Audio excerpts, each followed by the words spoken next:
Bismillahirrahmanirrahim.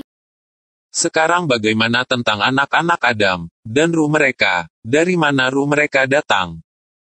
Kita pelajari ini dari Al-Quran dan Sunnah, hanya ada satu referensi mengenai ini di Al-Quran. Dan ada banyak referensi dari Sunnah. Untuk di Al-Quran, ada di surat Al-A'raf ayat 172, hanya ayat ini saja. Untuk rincian detailnya mengenai informasi ini, tentang dari mana kita diciptakan, ruh kita diciptakan. Rinciannya tercatat pada hadis, ada 3 atau 4 hadis yang mencatat rincian informasi ini. Apa yang ada di surah Al-A'raf ayat 172? Allah mengatakan di Al-Quran, ingat ketika Allah mengatakannya, yang artinya ingat, mengingat. Ingat ketika Allah Subhanahu wa Ta'ala mengambilnya dari anak-anak Adam, dari tulang ekor, bahwa Dia mengambil keturunan dari Adam, dan Dia menyebabkan mereka untuk menjadi saksi terhadap diri mereka. Mereka mengambil mimbar untuk berdiri para saksi, dan mereka bersaksi. Mereka diuji terhadap diri mereka sendiri. Sekarang ayat ini harus dimengerti di dalam cahaya hadis. Hadis ini memberi kita penerangan penuh. Apa yang terjadi, hadis mengatakan kepada kita. Dan kita lihat ringkasannya dari 3 atau 4 hadis. Hadis ini tercatat di Sahih Muslim, di Mustadrak Al-Hakim, dan di Abu Dawud sebagai referensinya. Kita ambil semua hadis ini bersamaan. Apa yang saya sampaikan adalah campuran dari sejumlah hadis. Apa yang kita pelajari dari hadis adalah sebagai berikut. Ketika Adam datang ke bumi ini, dan Allah Azza wa Jalla menerima taubatnya. Kita pelajari ini dari literatur tafsir, bahwa penerimaan taubat ini mengambil tempat di Arafah. Ini bukan dari hadis, ini dari literatur tafsir. Dan ini akan membuat kita mengerti. Karena di Arafah taubatnya Nabi Adam diterima. Dari hujah, jadi Allah menerima taubat Nabi Adam di Arafah. Ingatlah ini bukan dari hadis. Saya coba terangkan lebih akurat. Saya tidak hanya menyebutkan hal-hal seperti ini, setiap saat saya mengatakan sesuatu. Kita harus sangat jelas di sini. Agama kita berdasarkan bukti, dan sumbernya valid. Kita tidak hanya mengeluarkan sesuatu tanpa bukti. Dan kita berada di antara Al-Quran, dan di antara hadis. Dan di antara pernyataan sahabat. Dan di antara pernyataan ahli tafsir terdahulu. Kita berada di antara mereka, tapi tidak semua berada di level yang sama. Di mana kita mendapatkan informasi ini, bahwa Nabi Adam diterima taubatnya di Arafah. Kami menemukannya dalam literatur tafsir terdahulu. Beberapa tabiun berkata tentang ini. Ini bukan dari Al-Quran, ini bukan dari Sunnah. Jadi kita yang sampaikan di sini, dari para ahli tafsir terdahulu dari generasi kedua, mereka membantu melihat ini, tentang taubat Nabi Adam diterima di Arafah. Dan kami mengatakan itu masuk akal. Sekarang satu hal yang kita tahu pasti dari hadis. Dan sekarang kita ke hadis itu. Ketika taubat Adam diterima, hadis yang mengatakannya, ini dari hadis dan hadis ini dari Mustadrak Al-Hakim, bahwa Allah Subhanahu wa Ta'ala menggosok tulang ekor Adam, dan dari tulang ekor Adam, Dia mengekstraknya. Setiap jiwa tunggal yang akan ada dalam kehidupan, sampai kiamat. Sekarang ini menjadi poin yang sangat penting. Karena ini asal mula dan kelahiran kita. Ini di mana kita datang ke kehidupan, sebagai jiwa kita. Lalu di mana jiwa Adam diciptakan. Siapa yang menciptakannya? Allah secara langsung menciptakan dari sini. Dari apa? Kami tidak memiliki informasi mengenai ini. Tidak ada pendapat yang bisa jadi referensi. Ini sesuatu di luar pengetahuan kita. Di mana jiwa kita diciptakan? Di bumi ini, dibuatnya. Dari apa? Dari tulang ekor. Dan saya dapat mengatakan dari jiwa Adam. Dan ini adalah sesuatu yang disebutkan Al-Quran. Dari tulang ekor, dari sulbi. Dan hadis menggunakan kata, sulbi. Apa itu sulbi? Sulbi adalah tulang ekor. Jadi hadis telah mengatakannya, Allah mengekstrasinya dari tulang ekor, dan dari jiwa Adam. Setiap jiwa tunggal, yang akan pernah lahir sampai hari kiamat. Dan ini terjadi di Arafah.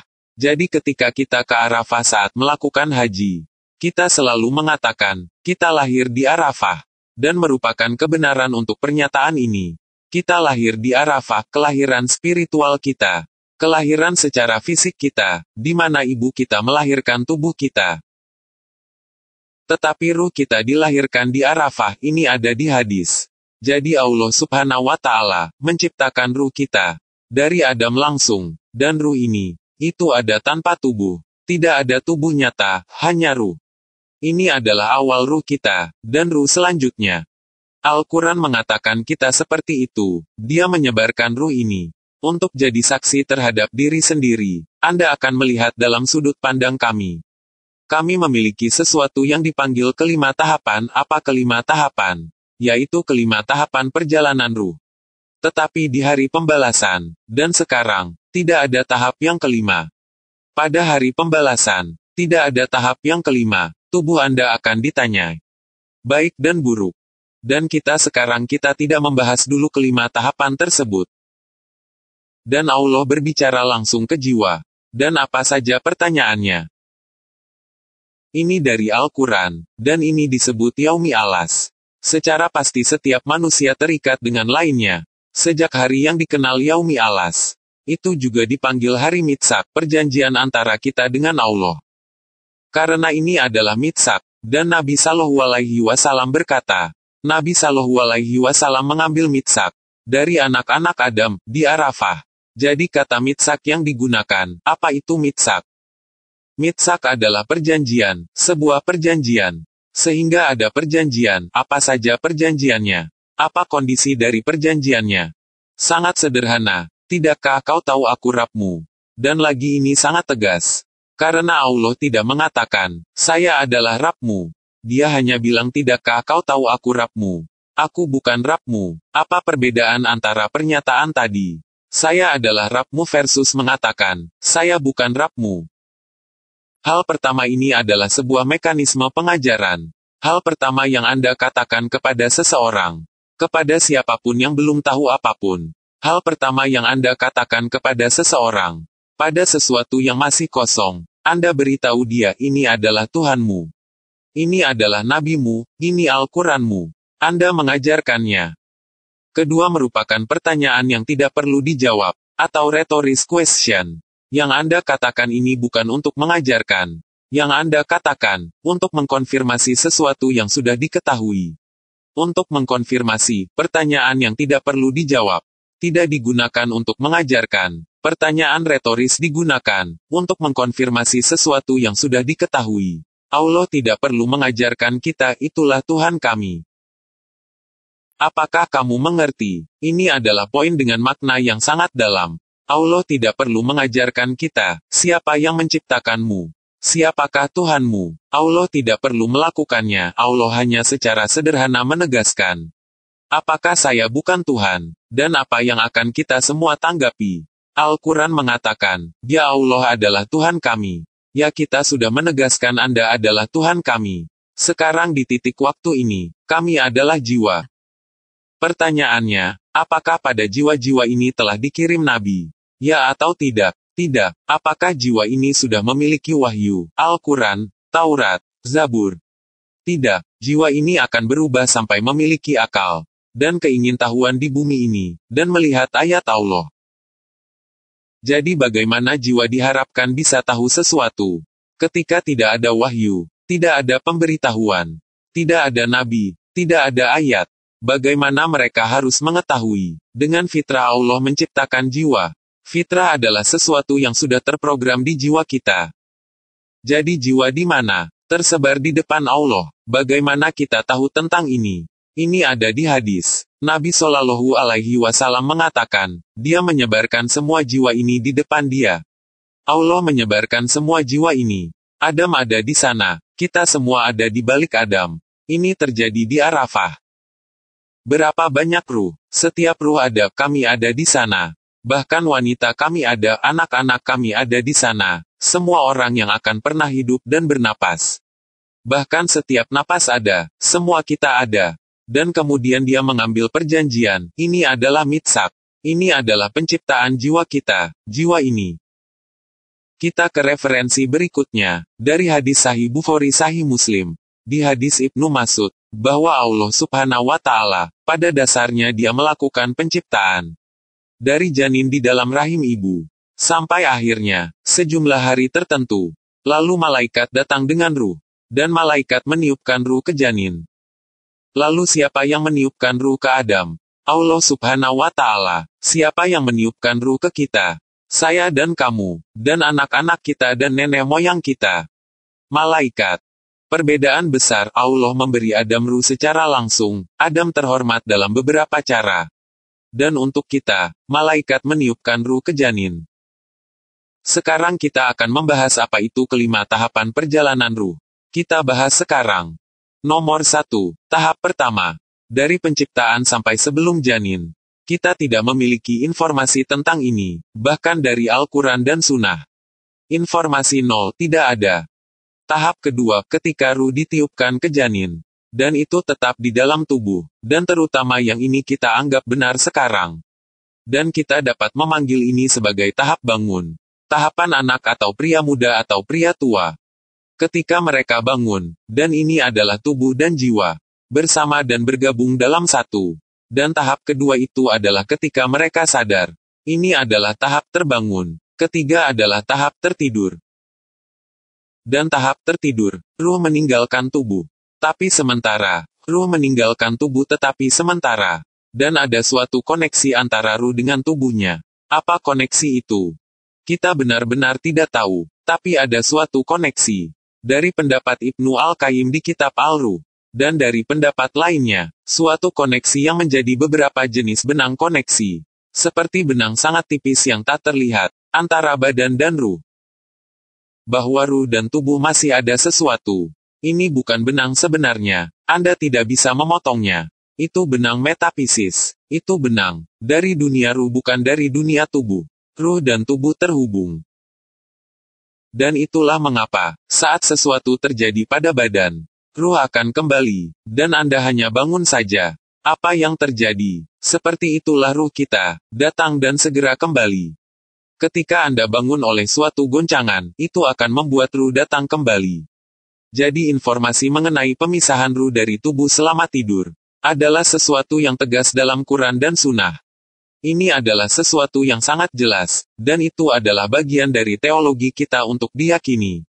Apa itu tidur? Tidur adalah pemisahan sementara, ruh dari tubuh. Dan tentu saja ada ayat dalam Al-Quran yang menyebutkan ini. Allah Subhanahu wa Ta'ala mengatakan dalam Al-Quran.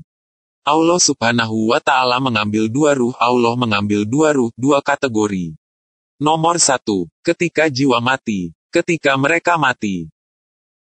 Nomor 2, dan mereka yang tidak mati tapi mereka hanya tertidur. Jadi Allah Subhanahu wa Ta'ala mengatakan secara jelas, saya mengambil jiwa dari mereka yang tidur. Begitu tidur, Allah Subhanahu wa Ta'ala mengambil jiwa untuk menjauh. Tapi itu pengambilan sementara. Barzah tidak dimulai di sini. Barzah dimulai ketika koneksi terputus antara tubuh dan jiwa. Dan itu mengapa Nabi kita, Shallallahu Alaihi Wasallam, juga bilang. Sebagai contoh dia bilang itu dari hadis sahih. 3 kata, tidur adalah saudara kematian. Tidur dan kematian adalah saudara kembar. Tidur dan kematian sangat mirip. Dan itulah mengapa itu sangat umum bagi orang-orang meninggal saat tidur. Karena Allah Subhanahu wa Ta'ala telah memutuskan kepada mereka, akan mati di dalam tidur mereka. Allah Subhanahu wa Ta'ala berkata, Dia menyimpan jiwa mereka dan orang lain, dan dikirim kembali. Sampai waktu yang ditentukan datang, ini semua ada di dalam Al-Quran. Dan itulah mengapa sangat umum. Salah satu cara mati yang paling umum adalah kematian damai saat Anda pergi tidur. Dan Anda hanya meninggal, Anda tidak bangun lagi. Ini tercatat di dalam Al-Quran. Jadi orang ini, jiwanya pergi ketika tidur. Lalu jiwanya diambil, dan kematian terjadi. Jadi ini adalah tahap ketiga. Jadi ingat ini adalah sesuatu yang kita harus semua tahu. Tahap ke-1, sebelum kelahiran. Tahap kedua, dimulai di rahim ibu kita. Oleh ilmu modern telah menunjukkan bahwa janin ini bangkit dan tidur di rahim ibu Anda. Itu merupakan tahapan di saat Anda bangun. Dan itu juga merupakan tahapan di saat Anda tidur. Subhanallah, Ini terjadi sebelum anak dilahirkan. Anak di dalam rahim ibu sudah bangun dan tidur, dan ketika anak dilahirkan, dan kita sekarang pada tahap tersebut, itu sama seperti persyaratan terkoneksinya antara tubuh dan jiwa. Jadi yang kedua telah kita sebutkan adalah tahap terbangun. Ketiga adalah tahap tertidur, dan karena tidur adalah saudara kematian, tidak akan ada tidur di jannah atau di jahanam. Di sana tidak perlu tidur. Karena tidak ada kematian, Anda akan sepenuhnya bangun. Tidak perlu kafein untuk selalu terbangun. Bisakah Anda percaya, mengapa tidak ada tidur di jannah? Lalu tidur itu sebenarnya apa? Tidur itu mengambil jiwa keluar dari tubuh. Dan itu tidak akan terjadi di jannah. Jadi tidak ada tidur di jannah. Anda tidak akan pernah mendapatkan lelah di jannah. Itulah tahap ketiga. Tahap keempat adalah barzah, dan barzah merupakan bingkai waktu. Ketika ruh dan jasad terputus koneksinya. Ketika ruh dan jasad terputus koneksinya. Dan ruh tersebut pergi ke dalam zona yang disebut barzah. Dan kemudian tahap kelima datang, dan tahap kelima ini adalah saat tiupan terakhir sangkakala. Bukan tiupan sangkakala yang pertama, tapi tiupan terakhir. Sangkakala adalah terompet yang ditiup di hari kiamat. Beberapa ulama mengatakan 3 sangkakala, beberapa ulama mengatakan 4 sangkakala. Kita sekarang akan bicara tentang masalah sangkakala. Apa yang kita dapatkan di sana setelah barzah, ini merupakan pelajaran pertama setelah barzah. Kita akan bicara tentang jumlah sangkakala, dan perbedaan pendapat ahli tafsir mengatakan lebih dari itu. Tapi poinnya adalah, barzah sampai dengan sangkakala terakhir, tidak sampai dengan sangkakala pertama. Ketika sangkakala pertama ditiupkan, sangkakala pertama untuk dunia ini, bukan untuk orang di alam barzah. Orang di alam barzah tidak terjadi apapun pada mereka. Apa itu sangkakala pertama, yang kedua atau ketiga atau keempat? Bergantung pada bagaimana banyak sangkakala yang Anda tegaskan. Saya akan mengatakan pendapat yang benar, insya Allah. Dari Quran dan Sunnah, tampaknya ada 2 sangkakala. Banyak ulama bilang 3, bahkan beberapa ulama bilang 4. Tapi dari posisi saya akan menyarankan, dan Allah Maha Tahu, ada 2 sangkakala. Akan ada 2 sangkakala, dan barzah yang terakhir. Sampai kedua dari 2 sangkakala ditiup. Maka tahap kelima dimulai, dan itulah tahap final. Dan tahap apa itu? Kebangkitan ruh secara permanen. Dengan jasad di dunia selanjutnya, jadi jasad ini bukan jasad dari dunia ini. Daging dan tulang, itu adalah jenis jasad yang berbeda. Itu adalah penciptaan Allah yang berbeda. Bukan penciptaan yang di awal, bukan di dunia ini kami dihidupkan. Itu adalah dunia yang berbeda, dan ketika itu kebangkitan terjadi.